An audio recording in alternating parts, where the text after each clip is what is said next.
Selling a home right now is not necessarily easy.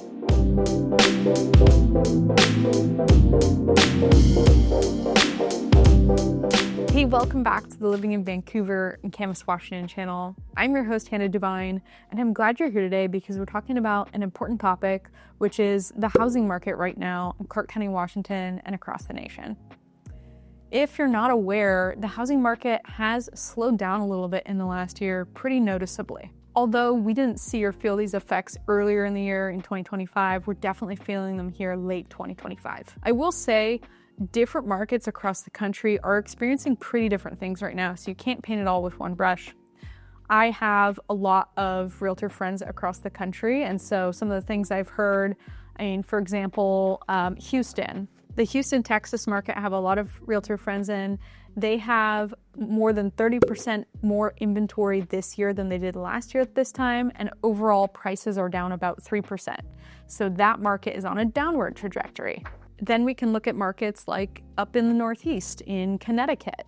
Active listings, number of listings on the market is only up about 7%, and then the average price is up about 4%. We have so many clients that work with us at Dubyne Realty Group here in Clark County who come from California. And what we've seen in California this last year is literally everything across the board. We've had clients whose homes have taken, 60 to 90 days. Crazy for California to sell, and they're having a hard time selling, and they're selling way under the list price. And we've had clients recently who've gotten $400,000 over their list price, and they sold in the first week and they got free rent back for 2 months. So it's very situational based off the city, the county, and how much inventory there is. So what am I seeing in Clark County, Washington? Let's talk about it on a high level, and then we're going to break down the data. Late 2025, both on the buy and the listing agent side, we are still seeing multiple offers in the very desirable areas of town in the entry-level / average price points. This is selling really, really well. This would be areas of town such as Camas, Felida, Salmon Creek, Fisher's Landing. Those are the four that I think about all the time that just really, really sell. Of course, there are other ones as well, but that is where we focus our real estate practice. The price points that are selling well in those areas, of course, anything under 500, single family, detached sells really well. That's a rare price point.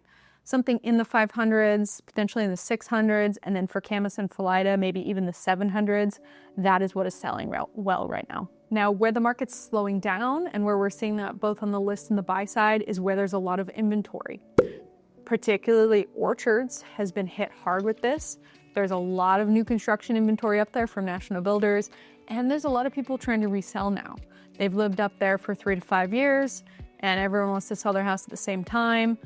And it's just not that special of an area. There's a lot of homes for sale, so that's struggling for resale.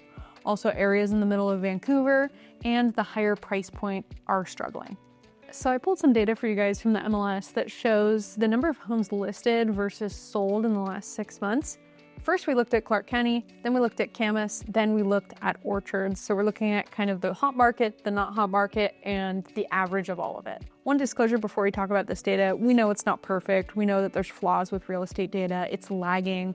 We're comparing listed versus sold, and the homes that sold this last month could have been listed 6 months ago, and that's not in this comparison.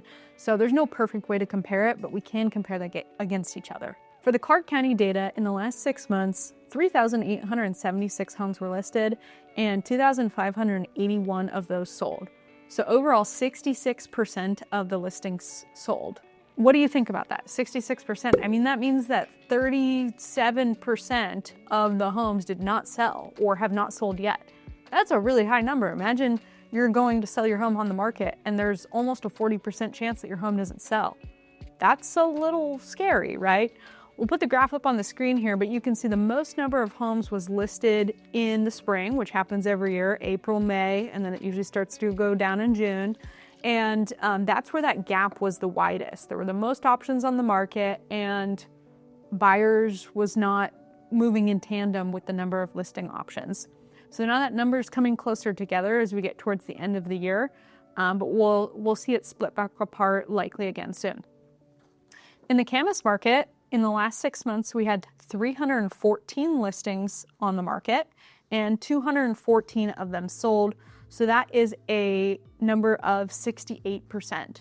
Frankly, I would have thought that number would have been higher for Camas, but in these listing data, we do account for homes that are wildly overpriced or homes that are really old that typically don't sell very well at all. Now let's look at the data for orchards.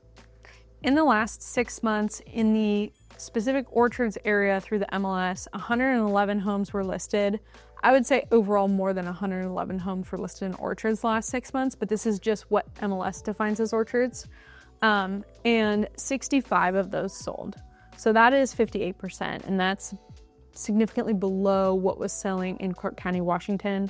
And that really shows that there's that gap between what's being listed and what is actually selling in Clark County. So if you're trying to sell your home right now, or you're gonna sell your home soon, what can you do? Well, the first thing is that you need to prep right. We tell this to our seller clients when we go visit with them and do a walkthrough.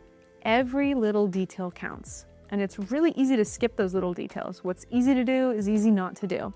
But in a market like this, where potentially only 70% or 65% of homes are selling, you don't want to be caught on the other side. So do every little detail. If it takes extra effort, if it takes a little extra money, do it, because the price you pay of not selling your home could be much, much worse. Maybe you lose out on your promotion, you lose out on an opportunity for your kids, you miss memories, you can't travel anymore.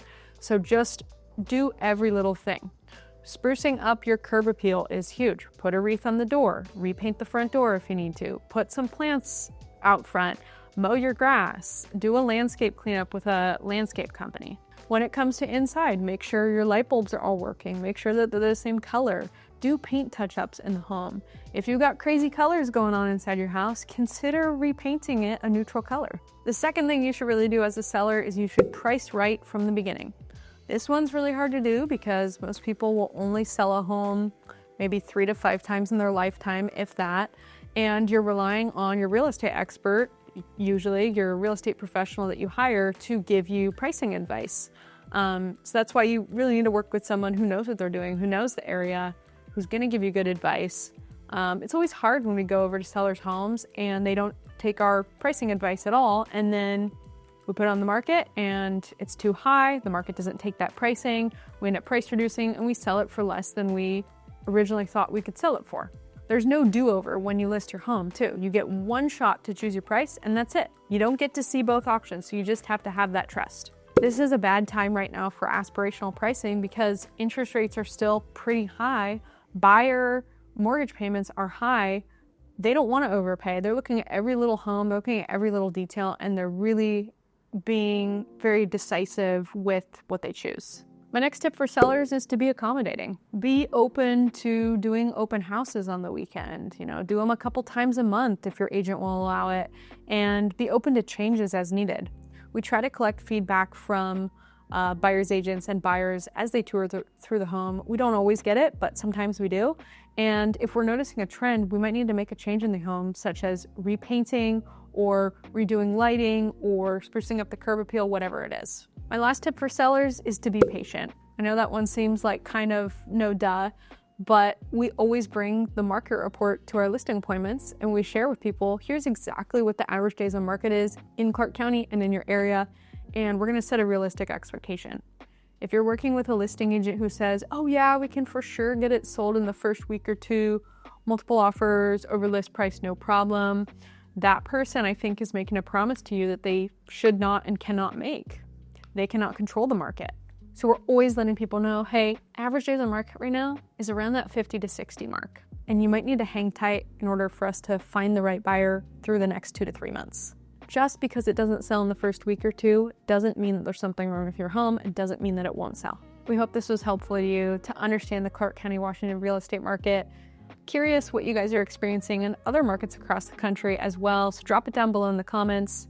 Of course, if you need help professionally buying or selling a home in Clark County, my team at Dubyne Realty Group would love to serve you. Our contact information is down below, and we'll see you again soon. Bye.